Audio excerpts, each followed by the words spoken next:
Hey everybody, welcome back to the channel. My name is Ryan. Tonight you get Sexy Librarian Ryan. Contacts were drying out early today.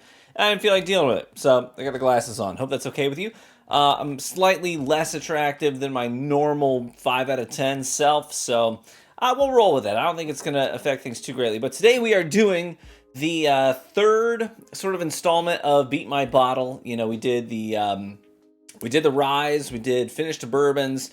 DMC's bottle actually took down mine in the Finished to Bourbons. Mine came out on top of the Ryes, but now we're moving on to Finished Ryes, which I'm very excited about. Very excited about that. We have some other categories coming up. We got like double oaks, American single malts. We have non-whiskey products as well, which will be a really fun one to do, I think.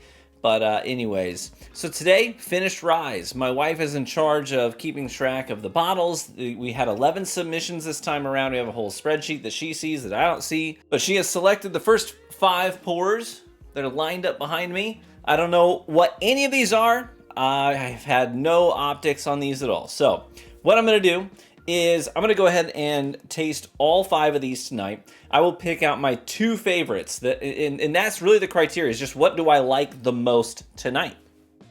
And that's the only criteria that I'll run with.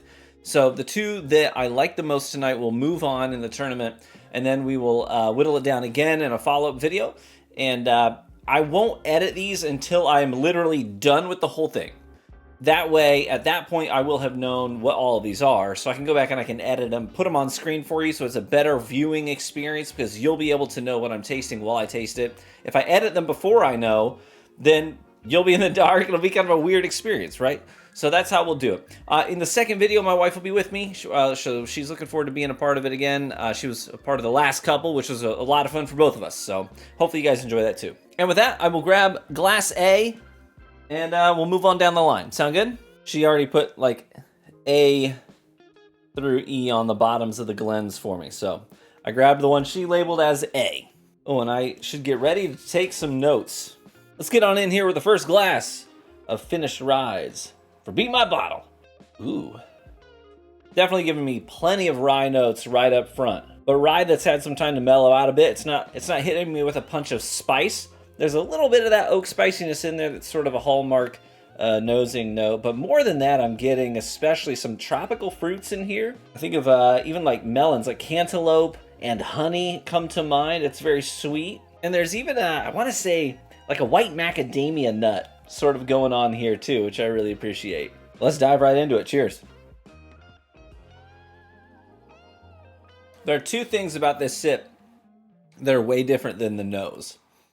First and foremost, I do get a pretty big wave of fresh cracked peppercorns. I want to say like a chili, like red chilies, chili peppers. And I know that sounds weird, but it's less the taste and more the sensation of biting into a really good, fresh, crisp red chili pepper. I love peppers.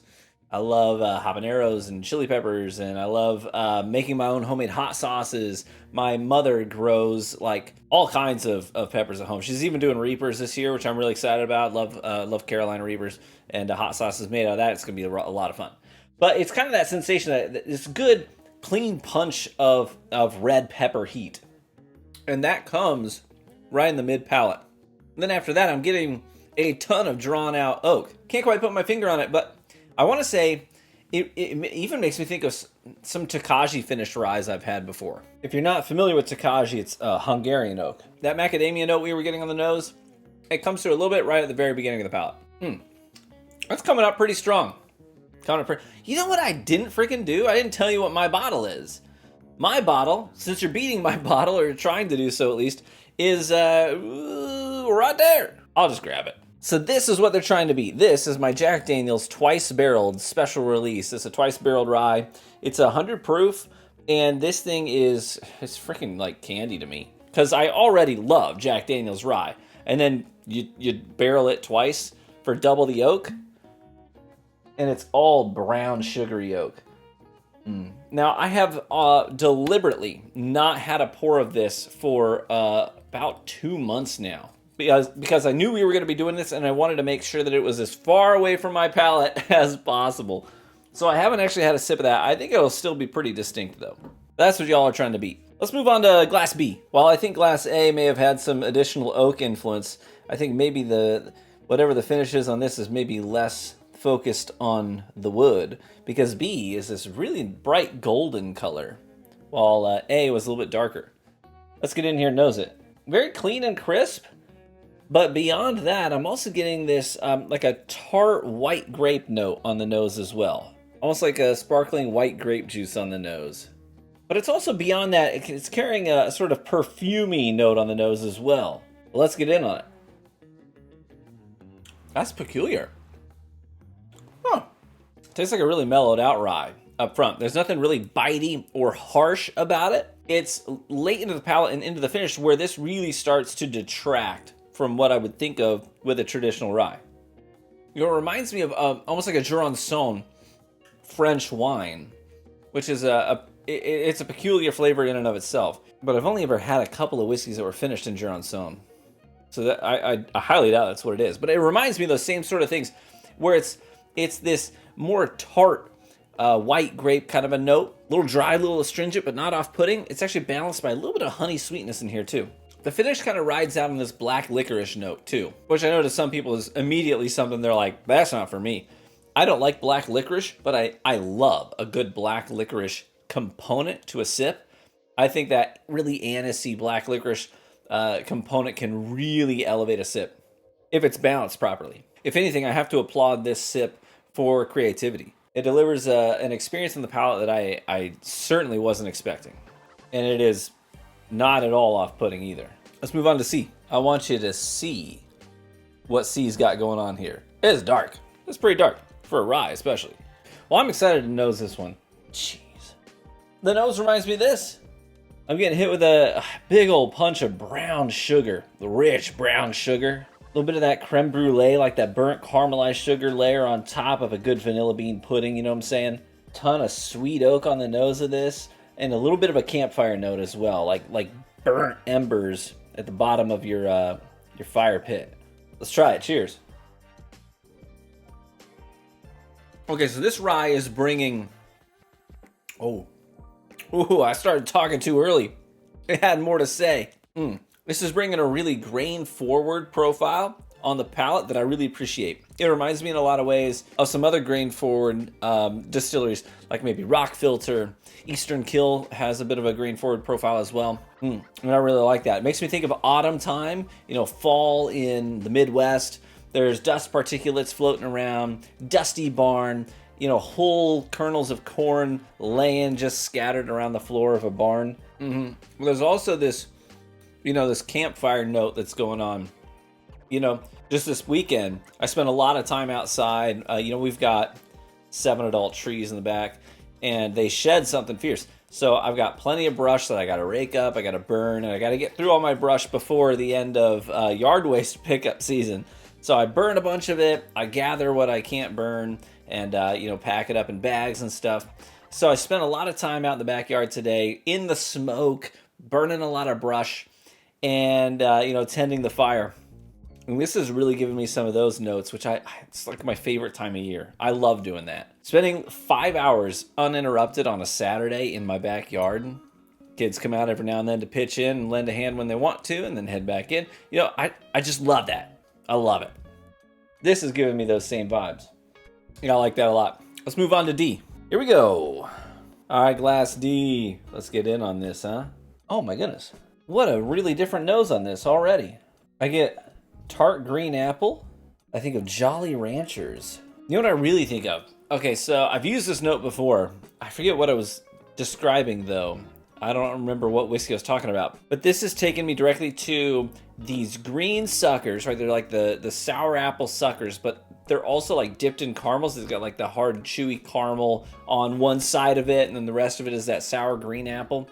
And then obviously sucking on it, you get the caramel-covered dipped apple sort of a vibe. This is that right there. It's that like candied, not a real apple, but that candy sour apple note with some caramel in there. Like if I closed my eyes and sniffed this, and you told me that this was like an ice wine or something like that, I would totally believe you. I would not be like, you lie, that's a rye whiskey. I wouldn't know. Now I'm intrigued. Let's try it. Cheers. You kidding me? It tastes like an ice wine. Thick, syrupy, real sweet, like dripping with honey. Maybe it's less ice wine, more like a mead. I think that's where I'm headed now on the palate. I'm thinking more mead. Oh my gosh, that's oozing with honey. Yeah, that's like an experience pour right there. That's something that's memorable for sure. Yeah, I told you guys my only criteria for the two that are going to move forward from this batch today in this video. My only criteria is, what two did I like the most today? Sometimes you taste a $200 whiskey and it's distinct, it's good, but then you also have like a $50 whiskey next to it and you're like, I kind of liked that one more. You know what I mean? So we'll see. I don't know anything about these bottles. I could be like eliminating a $200 bottle in favor of a $50 bottle. I've done crazier things in this series, and I have yet to live them down, too. I'm reminded constantly in our Discord. It reminds me of the last time I went out wine tasting with my wife. We went up to, Traverse City, Michigan is right in this bay with two peninsulas on either side, and Traverse City is right down here at the bottom of the U. And the question when you wake up in the morning is, which peninsula are we going to go wine tasting at? Up there, we would hit several wineries. We'd drive all the way up to the tippy top. We start up there, hit the lighthouse, and then we start ping-ponging off of wineries coming back down the peninsula to return to our Airbnb or wherever we're staying. And the last time we did that, we hit like all these really hoity-toity wineries like Chateau Chantel. If you've ever been there or you look at pictures online, it looks like a castle, like it pulled straight out of Italy. There's not even like a front door because in a lot of these places in warmer climates, you just walk into the home, right? There's no actual proper door. It's just a doorway. And it's kind of like that, I'm sure they closed up in the winter. But anyways, we go to all these hoity-toity places and we have all these fancy wines and it's a lot of fun. But then the last place we hit on the very bottom of the peninsula is this place called, I think it's called like the Schoolhouse or something. And they just do real offbeat stuff. And my favorite wine of the whole trip ended up being a habanero cherry wine. After all the, highfalutin, fancy, expensive wines I had, my favorite one was the cheap habanero cherry wine at the Schoolhouse. And I was like, this is freaking phenomenal. I love it. And I bought a bottle of it and I took it home. All that to say, sometimes you just like what you like, okay? You do. You just like what you like and there's no explaining it. You don't have to quantify it. You don't have to qualify it. And when someone says, yeah, but that's just a $30 pour when I like this other thing. How can you like it more than this thing that's $100? You like what you like, okay? And this like mead honey pour, I'm liking it tonight. Let's move on. All right, last but not least, Glass E. There she be. Got like a walnut color to it. Let's get on in here. Okay, toasted marshmallow. It's also an oak bomb on the nose. It's an oak bomb. And a little bit of like bitter cocoa nibs as well to offset the sweetness on the nose. Well, now I'm interested. Let's get in on it. Come on. Did somebody just send me this? It does have a bitter quality at the end of the finish, though, that rides out a little bit. But that bitterness then ends up tapering off and just leaving some brown sugar and oak. But it's definitely giving me sweet oak right up front. Those bitter dark chocolate cocoa nibs come in the mid palate. They ride a little bit out into the finish. I think that's where I'm getting that bitter note. But like I said, the bitterness ends up tapering off. Just leaves me with some brown sugar and seasoned oak. It's not complex, but it's a bit of a fastball right down the middle. I don't like it. Man, there's a lot of oak on that. It's like, you could tell me that was a triple oaked rye, and I'd be like, yeah, totally. I believe it. Yeah, who we kidding? That's a double oaked rye. Gotta be. Okay, now I have the really hard part of this, and that's I'm not going to think of it as eliminating any, because honestly, there were no bad pours. And that's kind of the nature of this whole thing, is I'm literally throwing down the gauntlet. I'm saying, send me your best finished rye that you think could go toe-to-toe with my favorite one on my shelf. So I'm getting like everyone's best. You know what I mean? So there's no bad pours here, and none of these I think deserve to be necessarily eliminated. So let's not think of it that way. Let's think of it the other way. Let's say we're elevating two of them. So I'm just going to pick two and elevate them and bring them forward into the finale. So I'm going to go down the line one more time, revisit these. There is one that stands out head and shoulders above the rest, and I will not say which one it is because I don't want to taint anything. But I may let you guys know if you ask me later. Because with the last one, what I ended up doing was a Patreon-only video where I kind of disclosed a little bit more of my reactions behind the scenes. So maybe I'll do that again on this one. And I'll tell you which one on video 1 really stood out as my clear favorite of the bunch. But anyways, let me revisit these. I'll pick out my 2 that we're going to elevate and bring forward. Okay. I'm done. I got my 2. This was not easy because, like I said, none of these are bad pours. But the 2 that I'm going to bring forward into the finale to go head-to-head in a blind against my bottle are going to be glasses C and E. You know, like I said, it wasn't easy. I really liked the melons on A. I loved all the drip and wet honey on D. And I loved that tart, bitter grape note that we were getting on B as well. So that perfumey note as well that really did persist even when I revisited it. I liked all of them. But the 2 that are going to go forward are C, which we said was, I got really grain forward notes, real autumn vibes, which I adored. And then E, which was an oak bomb. It very much is reading like a double oaked rye product of some kind, which you guys know that I like. Whoever picked that one probably picked it because you know it's going up against this, which is that. It's a double oaked rye. So clearly I have a bit of a palate bias in that direction. So anyways, yeah, so I really liked grain forward and autumn notes on C, and then I really liked the double oaked oak bomb toasted marshmallow we were getting on E. So those 2 are going to move forward. Sound good? And then in the next video, we'll have 6 that I'll have to whittle down to 2 as well. So that's just the way it shook down with us having 11 submissions. Uneven number. But anyways, I'm looking forward to it. And Steph will be here with me for that one, which is always a good time. Believe it or not, I really enjoy hanging out with my wife. I think she's kind of awesome. All right. Thank you so much for watching the video today. I appreciate each and every one of you. If it's not your first time, stopping by the channel, maybe you've watched a video 2, 3, whatever it may be, kick your shoes off, stay a while, hit the subscribe button. We'd love to get to know you better. Introduce yourself. We have a Discord community. It's totally free to join. There's a link in the description. We also have a Patreon group. We do events like virtual bottle shares and other stuff like that. Looking to set up maybe even like a barrel pick soon. Could be fun.